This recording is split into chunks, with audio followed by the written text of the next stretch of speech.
I V M।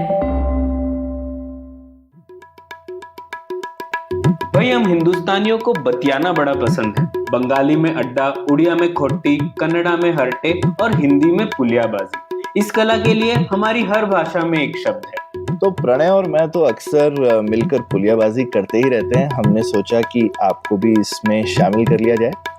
तो आइए प्रणय और सौरभ के साथ करते हैं पुलियाबाजी। हे प्रणय, क्या हाल है? बस सौरभ, मजे में। आप कैसे हैं? बस एकदम बढ़िया प्रणय। प्रणय, एक चीज पूछनी थी तुमसे। आजकल काफी सारे देशों में, मतलब भूटान तो बहुत पहले से करता था ग्रॉस हैप्पीनेस इंडेक्स वगैरह। अभी हिंदुस्तान में मैं देखता हूँ काफी ये चर्चा होती रहती है कि भाई ग्रोथ रोथ से क्या होता है, लोगों की जिंदगी अच्छी होनी चाहिए, क्वालिटी अच्छी होनी चाहिए। और जब लोग खुश हैं तो काफी है, पैसा वैसा तो मोह माया है वैसे भी, है ना? तो ये आजकल हाँ। ऐसे ये मोह माया वाले बहुत दिखते रहते हैं कि मेरे को लगता है ग्रोथ नहीं हो रही तो वो माया है, पहले दिखती थी तो ठीक थी। तो इस बारे में तो इस बारे में तुम्हारा क्या सोचना है कि ये सब ग्रोथ फ्रोथ, इकोनॉमिक ग्रोथ वगैरह सब मोह माया है, और हमको खुशी खुशी तो हम जैसे ग्रोथ तो हम मेजर नहीं कर सकते, खुशी मेजर कर सकते हैं। हाँ, तो ऐसा तुम्हें तुम्हें क्या लगता है? हाँ सौरभ, और ये विषय एक्चुअली पब्लिक पॉलिसी, क्योंकि मैं अक्सर सिखाता भी हूँ पब्लिक पॉलिसी, ये सवाल हमेशा आता है सौरभ, हर बैच में जब हम लोग सिखाते हैं कि ग्रोथ क्यों जरूरी है। ऐसे कुछ लोग हैं जिनको हमेशा ऐसे लगता है। तो इसका हमेशा से जवाब तो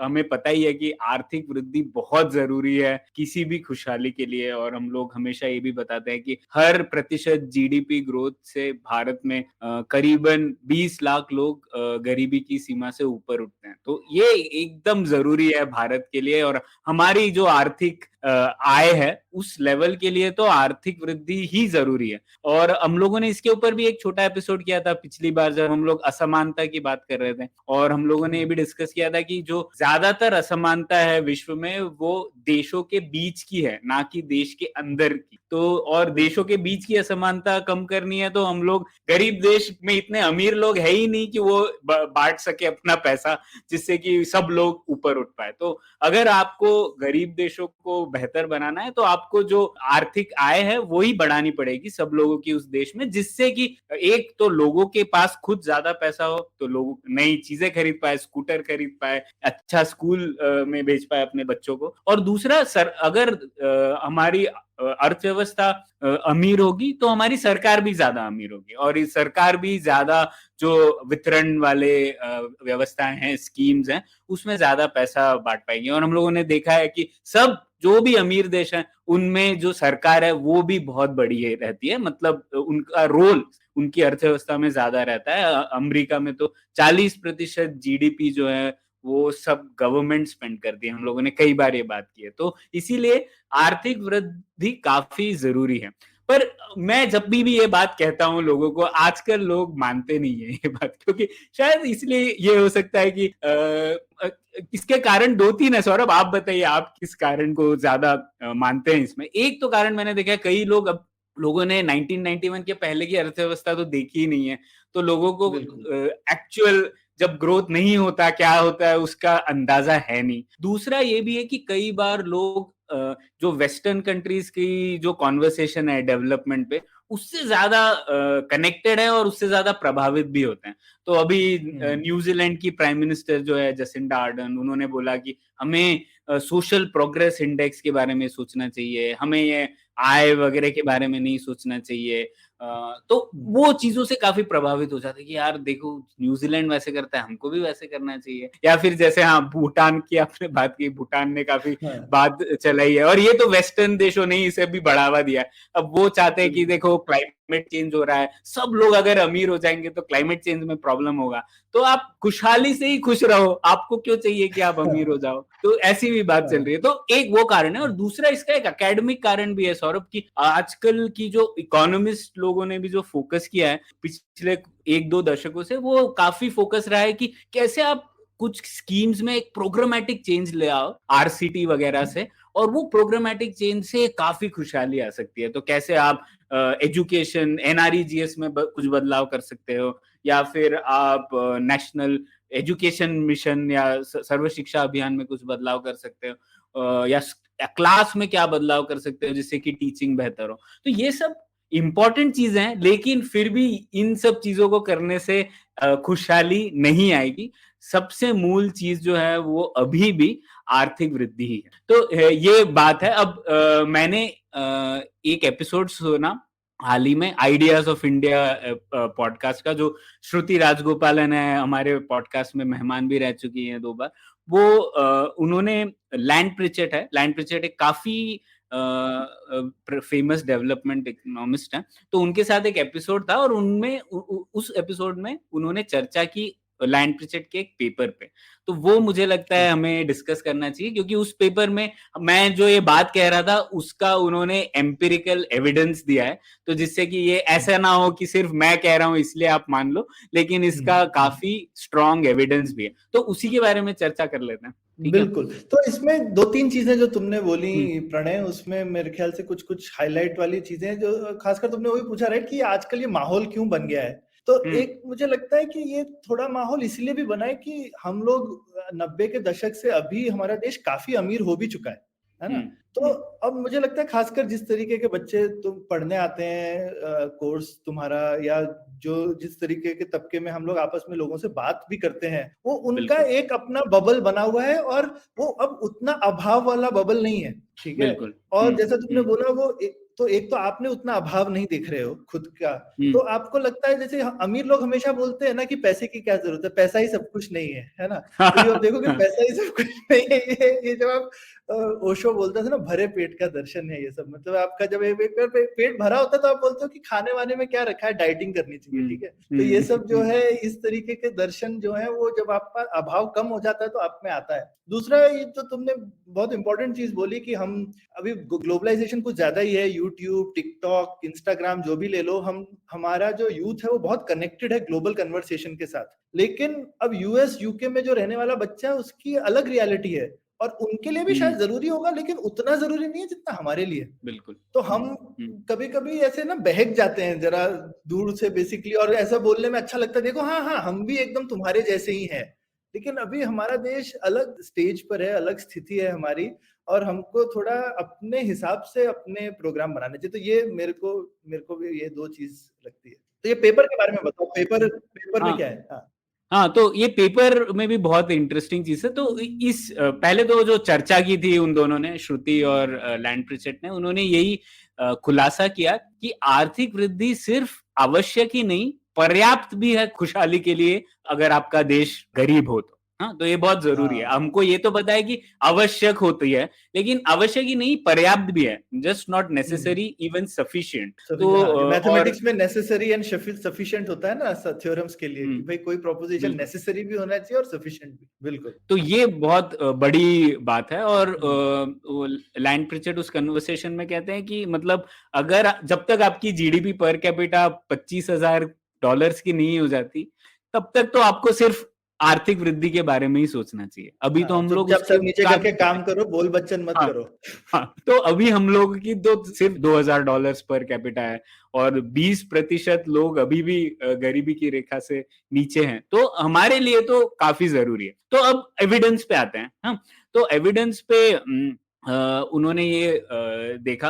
एक अब बात चलिए सौरभ, एक सोशल प्रोग्रेस इंडेक्स की। ये ह्यूमन डेवलपमेंट इंडेक्स जो था ना 1990 का, उसका नया वर्जन है। तो सोशल प्रोग्रेस इंडेक्स में ऐसे 58 कारक हैं जो खुशहाली को डिनोट करते हैं, और उनमें से एक भी आय या आर्थिक तौर से डायरेक्टली नहीं जुड़ा है। तो उसमें कई सारी दूसरी चीजें, जैसे पानी, सफाई, सुरक्षा, फ्रीडम, चॉइस, ये सब 58 ऐसे पैरामीटर्स हैं, और ना कि एक भी कोई भी डायरेक्टली इनकम से रिलेटेड नहीं है। ठीक है। तो ये सोशल प्रोग्रेस इंडेक्स एक समझ सकते हैं हम। सोशल प्रोग्रेस इंडेक्स में ये 58 तो बहुत ज्यादा हो गए, तो उनको हम लोग डिवाइड कर सकते हैं 3 चीजों में। एक होता है मूल जरूरतें, मतलब जैसे कि पानी, सफाई, सुरक्षा, कुपोषण वगैरह ना होना। दूसरा खुशहाली के आधार स्तंभ, मतलब पर्यावरण की गुणवत्ता वगैरह वगैरह। और तीसरा अवसर, मतलब व्यक्तिगत तौर पर आजादी कितनी है वगैरह वगैरह। तो ऐसे ये 58 चीजें जो हैं वो हम लोग डिवाइड कर सकते हैं 3 श्रेणियों में। और दूसरी तरफ ये सोशल प्रोग्रेस इंडेक्स, अक्सर जो अमीर देश हैं वो सोशल प्रोग्रेस इंडेक्स के बारे में आजकल बात कर रहे हैं। तो दूसरी तरफ होता है राष्ट्रीय विकास के इंडिकेटर्स। तो राष्ट्रीय विकास के सिर्फ 3 इंडिकेटर्स है। एक जीडीपी पर कैपिटा, मतलब आपकी आर्थिक वृद्धि कितनी हो रही है। दूसरा स्टेट कैपेबिलिटी, राज्य की जो क्षमता है जिसके ऊपर हमने बात की है। और तीसरा लोकतांत्रिकता, मतलब डेमोक्रेसी का जो कोई भी इंडेक्स ले लीजिए। तो अब इंटरेस्टिंग बात यह है, प्रोडक्टिविटी भी है ना इसमें Pranay? Productivity GDP per capita से जीडीपी में आ जाती है, ठीक। हाँ हाँ। तो अगर आप देखिए ये सोशल प्रोग्रेस इंडेक्स, इसका जो मैपिंग करे national progress national development indicators के साथ, तो ये पता पड़ता है कि जो सोशल प्रोग्रेस इंडेक्स में जो भी वेरिएशन है वो आप सिर्फ नेशनल डेवलप वाले इंडिकेटर्स हैं उनसे ही आप समझा सकते हैं, उन सब 58 इंडिकेटर्स का वेरिएशन। तो ये बहुत ही बड़ी चीज है ना। आप ये 58 की बजाय सिर्फ ये 3 चीजों पे ध्यान दें तो आप पूरा वेरिएशन समझा सकते हैं। तो ऐसा कोई भी देश नहीं है जहां राष्ट्रीय विकास के इंडिकेटर ज्यादा है और सोशल प्रोग्रेस के इंडिकेटर्स काफी कम, और ऐसा कोई भी देश नहीं है जहां पे सोशल प्रोग्रेस के इंडेक्स ज्यादा है और राष्ट्रीय विकास इंडिकेटर्स कम। तो ये सब एक कोरिलेशन है। तो ये बहुत बड़ा खुलासा है ना। तो अगर आप इस तरीके से देख लीजिए, हम लोग ये बात करते हैं ना आउटपुट और आउटकम के बीच में जो डिफरेंस है, मतलब नेशनल डेवलपमेंट के जो इंडिकेटर्स है ये आउटपुट है, और अगर आप आपने इनको सॉल्व कर लिया तो आप जो सोशल प्रोग्रेस वाली बात है उनको भी सॉल्व कर लेंगे। तो ये जो एविडेंस है वो इस पेपर में सारे देशों को मैप करके हमें मिलता है। ये तो काफी जबरदस्त चीज है। और मुझे एक लगता है कि हमें आप वो 58 एक तो मापने भी तो मुश्किल है, तो ये आपके लिए एक आसान मापदंड भी है जिसमें आपके यहाँ पे हेरा फेरी और गड़बड़े भी कम हो सकती हैं, खासकर गरीब देश जहाँ पे एनीवे स्टैटिस्टिक्स और डेटा कलेक्शन जो है वो काफी गड़बड़ रहती हैं। आप इस तरीके की चीज करोगे तो कोई भी कुछ भी मेजर करके हमेशा अपने नंबर जो है वो प्रथम मार्क्स पा ही लेगा, है ना। तो ये थोड़े ऑब्जेक्टिव इंडिकेटर्स भी हैं जिनको आप मेजर कर सकते हो, और इनसे जब एकदम गारंटीड है कि ये अच्छे हैं तो दूसरे वाले अच्छे होंगे ही, तो आपको मुश्किल मेजरमेंट करने की क्या जरूरत है। हाँ बिल्कुल सौरभ, और ये तो एक सबसे बड़ी बात। इस दूसरे लेवल पे ये भी बात हुई, अब नेशनल डेवलपमेंट में भी 3 इंडिकेटर्स मैंने बात की, जीडीपी पर कैपिटा, डेमोक्रेसी और स्टेट कैपेबिलिटी, इस पेपर के मुताबिक। उन तीनों में से भी जो इकोनॉमिक ग्रोथ वाला पैरामीटर है उससे काफी ज्यादा वेरिएशन सोशल प्रोग्रेस में भी समझाया जा सकता है। तो मुख्य तौर पे जो बेसिक ह्यूमन नीड्स वाला है, मूल जरूरतों की बात जो हम लोग की ना, कुपोषण या फिर पानी, सफाई वगैरह वगैरह, कोई भी मानेगा कि ये तो खुशहाली का इंपॉर्टेंट कंपोनेंट है। ऐसा कोई भी ये नहीं कह सकता कि मतलब खुशहाली के लिए इन चीजों की जरूरत नहीं है ना। अब इन चीजों को जो चीज समझा सकती है वो नेशनल डेवलपमेंट के जो 3 मापदंड है उनमें से सबसे ज्यादा जरूरी जो है वो सिर्फ और सिर्फ है जीडीपी पर कैपिटा। तो अगर आपका जीडीपी पर कैपिटा ज्यादा होगा तो ये जो मूल जरूरतें हैं ये सब देशों में आपको मिलेंगी, और इसका काफी स्ट्रॉन्ग कोरिलेशन है, स्टैटिस्टिकली सिग्निफिकेंट है वगैरह वगैरह। तो वो मैं नहीं समझा रहा किस तरीके से उन्होंने पेपर में समझा है, मुझे भी पूरी तरीके से नहीं समझ में आता। कंक्लूजन ये है कि अगर आप जीडीपी पर कैपिटा फिक्स कर लो तो जो मूल जरूरतें हैं वो सब देशों में आपको मिल जाएंगी।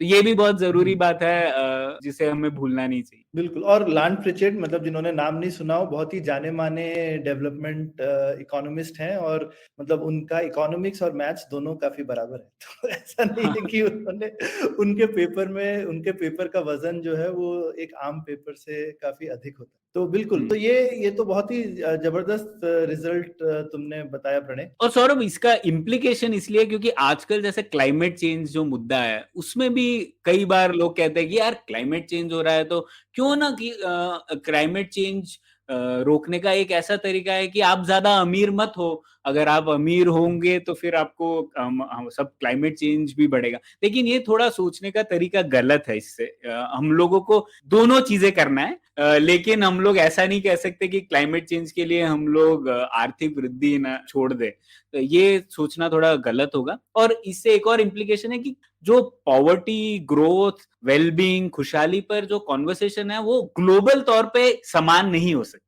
जैसा कि आपने भी कहा था, जो अमीर देश हैं उनकी शायद सोशल प्रोग्रेस इंडेक्स के ऊपर वो बात कर सकते हैं, या फिर वो स्टेट कैपेबिलिटी, डेमोक्रेसी वाले इंडिकेटर्स के ऊपर फोकस कर सकते हैं। लेकिन हमारे स्तर पे हमें जरूरी है एक ही मुद्दे पर फोकस रखना, और वो है जीडीपी पर कैपिटा। उसको अगर हम लोग फिक्स कर लेंगे तो कई सारी चीजें सॉल्व हो जाएंगी।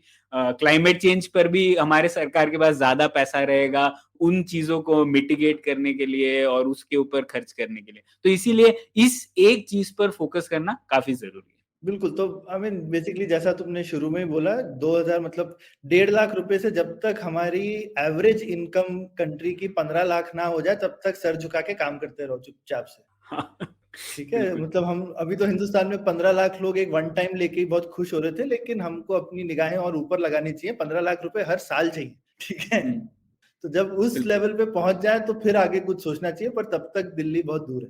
बिल्कुल नहीं, ये बहुत बढ़िया से तुमने समझाया, और ये चीज हम अक्सर बात करते रहते हैं, लेकिन उम्मीद है हमारे श्रोताओं को अब अच्छे आर्गुमेंट्स मिलेंगे कि क्यों हम ऐसा कहते हैं, और उनके आसपास लोग अगर कोई बहुत ज्यादा इस तरीके का दर्शन उनके सामने लेकर के आए कि भाई ये सब माया वाया है, हम लोगों को बस हवा अच्छी चाहिए, ये चाहिए, वो चाहिए, तो वो चीजें अच्छी होने के लिए ही हमें ये चाहिए। बिना आर्थिक वृद्धि हुए वो सब कुछ हमें नहीं मिलेगा। तो ये है बॉटम लाइन आज की। तो आप बताइए, आपके इस बारे में अगर कुछ अलग ख्याल है, आप अभी भी कन्विंस नहीं हुए तो हमें जरूर बताइए कमेंट्स में लिख करके। ठीक है, और आपके कोई दोस्त लोग कन्विंस नहीं हुए, हम लैंग्वेज से ही पूछ लेंगे। हाँ, बिल्कुल बिल्कुल।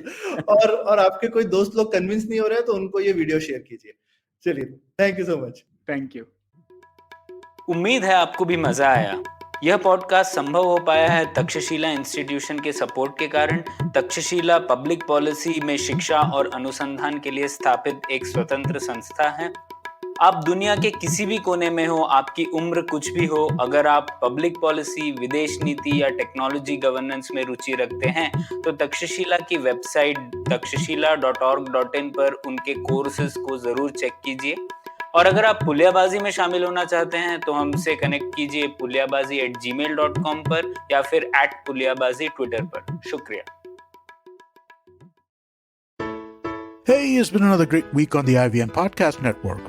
On Cock and Bull, Cyrus and Silvery are joined by Naveen Narona and Sriram Padmanabhan. Tune in to catch them talking about Elon Musk's challenge to Vladimir Putin for a one-on-one battle to end the Russia-Ukraine war. We have a brand new show on the network, Ek Chuski Finance, or a Sip of Finance, or Ek Sip Financha. Why does it have so many different names? Because it's a very ambitious project that we're launching at IVM Podcasts. 8 different languages. This is a really special one. It's a podcast that takes into account a female-first perspective of finance and how to get the most out of your money.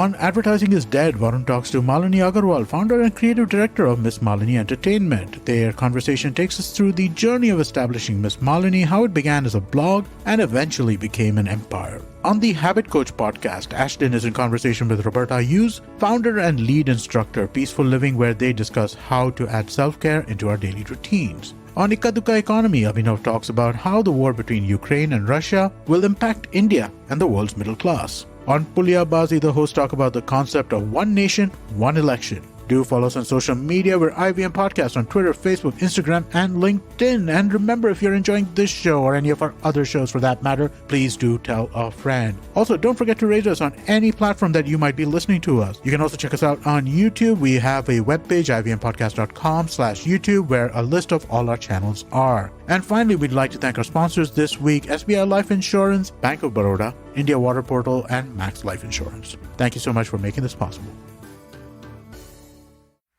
Inflation, fiscal deficit, GDP, MSP, NPA, equity market वगैरह वगैरह।